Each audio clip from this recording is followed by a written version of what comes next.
This is an absolute heist for the Toronto Raptors, as the floodgates are opening now in Dallas with Nico Harrison just being fired and Bobby Webster needs to take advantage. As we know, the Raptors have a lack of depth behind Jakob at the center position, and the team has a ton of assets that they are able to use and trade away in order to facilitate one of these moves. And now, with the current situation in Dallas being as crazy as it is, because minutes ago, news broke that the Dallas Mavericks are firing Nico Harrison 9 months after the jarring and stunning Luka Doncic trade, a move which owner of the Dallas Mavericks, Patrick Dumont, took accountability and accepted as a mistake in a courtside interaction with a fan on Monday night. After this whole situation is going on, the Toronto Raptors now have a golden opportunity to shore up their center depth in acquiring Daniel Gafford. So, what's the deal? What's going on with this, DG? Why is this an opportunity that's legit? Well, the truth is, the Dallas Mavericks are a squad that are in just absolute desperation mode right now. Just 9 months. And I'm sure the ownership gave the green light and stuff of Nico Harrison. This season couldn't be going worse for the Dallas Mavericks. They are 3-8 right now. Yes, they got Cooper Flag. They fluked into the Cooper Flag, draft pick, which, without that, this franchise be in shambles for season after season after season after season. But they have Cooper Flag, but this team is still not being competitive. Anthony Davis is in and out of the lineup, and right now, despite the fact that they made this move, acknowledging the fact it's a short-sighted move, they're trying to win now in the next 2 to 3 seasons.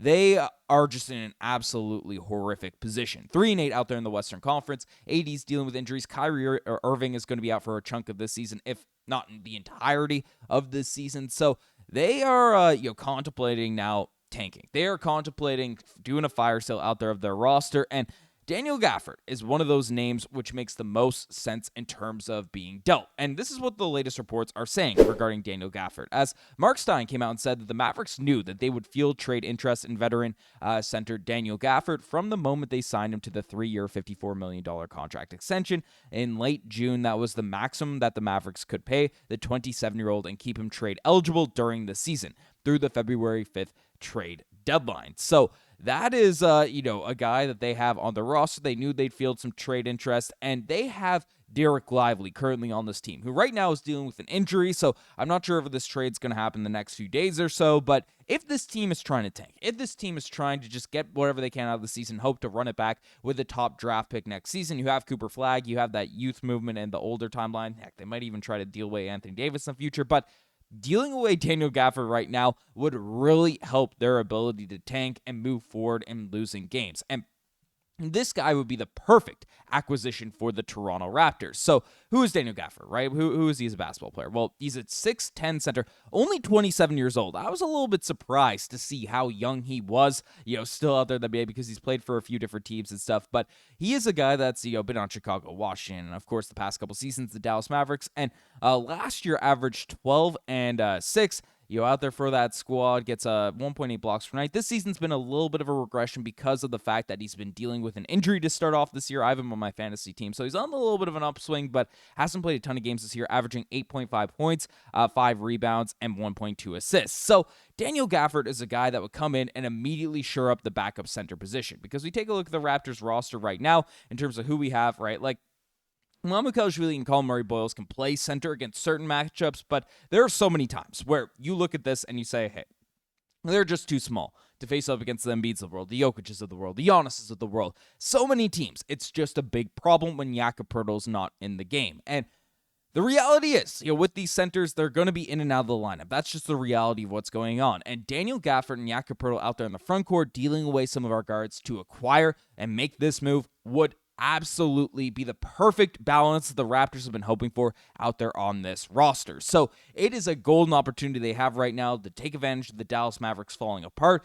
to make one of these trades for Daniel Gafford. And the crazier thing about this move is there's a legitimate pathway to getting this deal done, which is not usually the case with some of these big men who have weird contracts out there in the NBA, and we don't have to give up any core players. Because, firstly, Daniel Gafford got traded. His trade value is very interesting to me. He was acquired by the Dallas Mavericks for Rashawn Holmes, who was almost a negative asset, as well as a 2024 first from the Oklahoma City Thunder, which, of course, wasn't that valuable of a first-round pick. The Toronto Raptors can really offer, and I'm sure Gafford's value has gone up somewhat, but he has dealt with some injuries and all that. I'm not sure how much his trade value has increased in that short time span. But basically, the Raptors can put together a very intriguing package to a Dallas Mavericks team that would probably be trying to reload on the youth movement, and the Raptors could add some picks. So this is a deal that could legitimately go through. The Raptors acquired Daniel Gafford via trade from the Dallas Mavericks in return for Ochai Agbaji and Jonathan Mobo. Now, they do have to adjust some of their cap holds on Wara as well as Will Barton, but I don't think any Raptors fan has that much expectations of those guys returning out of the squad.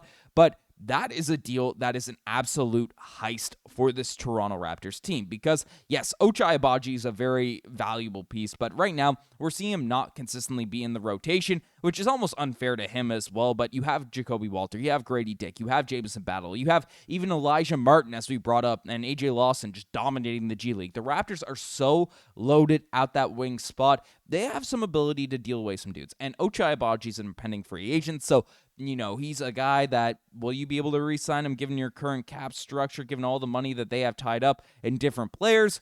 I'm not 100% sure that's the right approach, the right move, no matter how valuable as a two-way asset Ochai Agbaji is. So that's a valuable piece going back to the Dallas Mavericks. And of course, Jonathan Bobo, who's just the 30th overall pick. Again, it would be tough to deal away Scottie's buddy, Scottie's best friend, and, that relationship there. But to acquire a guy in Daniel Gafford, right? A guy that can come out and play the center position, can block a lot of shots, can be that rim protector for your squad, can share those minutes with Jakob Poeltl. That is exactly the type of move that, personally, I think puts the Toronto Raptors into the upper echelon in the Eastern Conference. Again, things are very, very tight. Raptors are the 9th seed right now, but you can see they're just 3.5 games out of first, 1.5 games out of the 2nd seed in the Eastern Conference. The East is completely wide open to take advantage of, and the Raptors have a very light schedule going forward. So, again, the Daniel Gafford trade will probably be, whiles away in terms of Nico Harrison's replacement coming in. We're not sure if Dumont has someone